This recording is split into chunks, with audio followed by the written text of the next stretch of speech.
older than you? No, I have an older half sister. She actually lives in Sacramento. She's always been a Seventh-day Adventist, but we, of course, did not get along because it was my dad's kids and I was my mom's kids. And so she encouraged you to do what? She encouraged me to get on, to start reading the Bible. Start reading the Bible, And I okay. said, well, where do I start? She says, well, why don't you get on AmazingFacts.com and start reading the Bible studies, and that's what I did. So you got on AmazingFacts.com and you began to read. You read maybe 1 or 2 Bible studies? Oh, I did all 28 of them. And how long did it take you? A little over a month. It took 1 month, all 28. Talk about information overload. Now it's about that time that what else happened? Something very significant happened. We had got a brochure in the mail inviting us to a seminar at the Central Church by Amazing Facts. Okay, it was affiliated with, who was the evangelist? Taj McCabe. Okay. Pastor Taj was doing this series, and you were amazed at something as you're looking at the map on the back. What did you notice? That the church was just right behind our door. She could actually throw a baseball and hit it. So you started to come. You came the first night.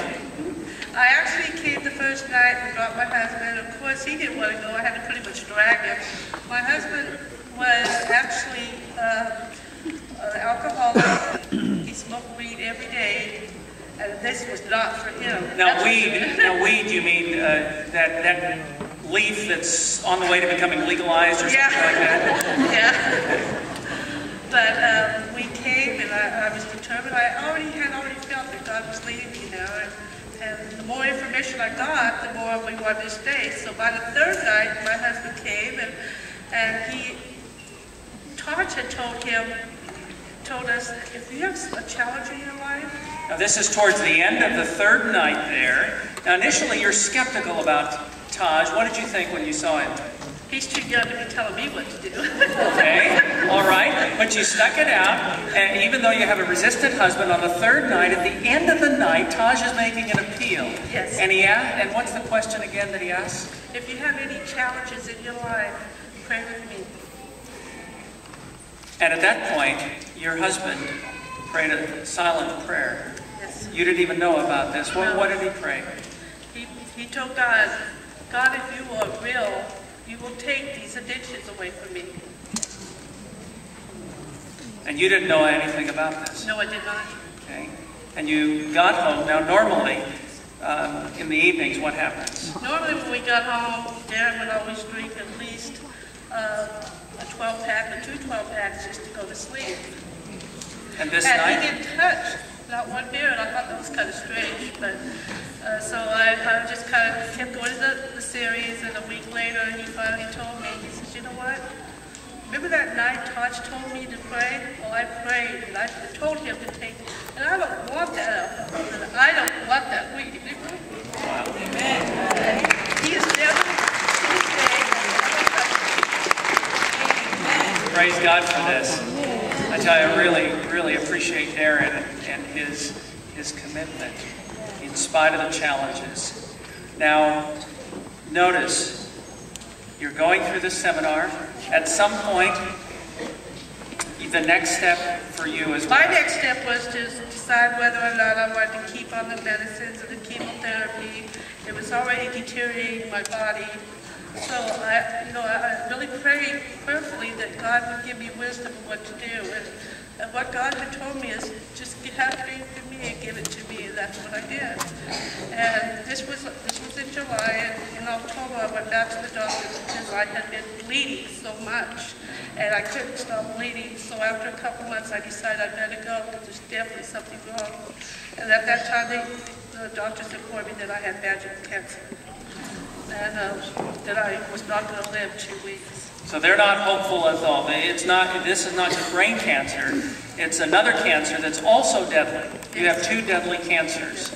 And you're not expected to live. They operate on you, and what do they discover?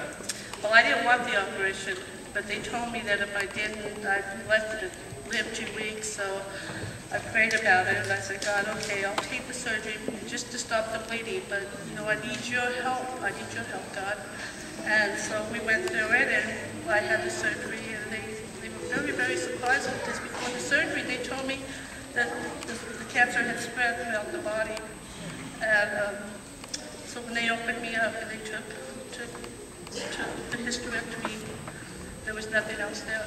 They were amazed. So it had not spread, it was just completely isolated there. Yes. Okay, so you're praising God for this. Yes.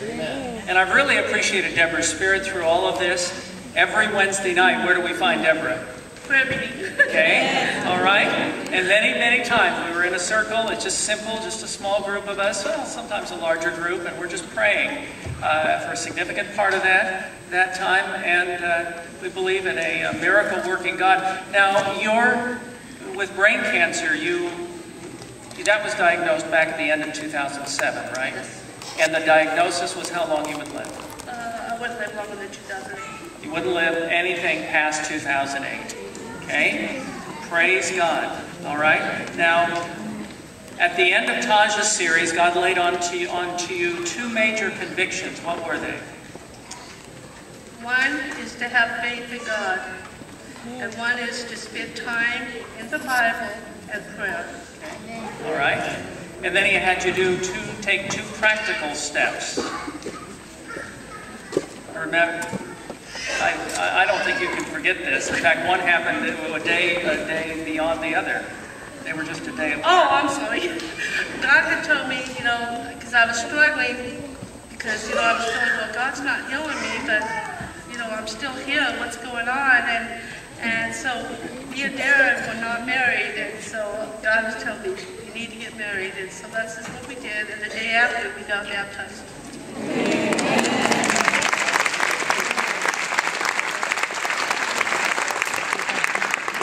In one sentence, what would you say to anybody here that's going through tough times?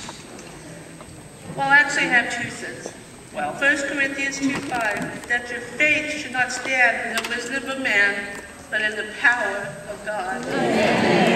And 2 is put God first and have faith in God only. Let's give her a hand.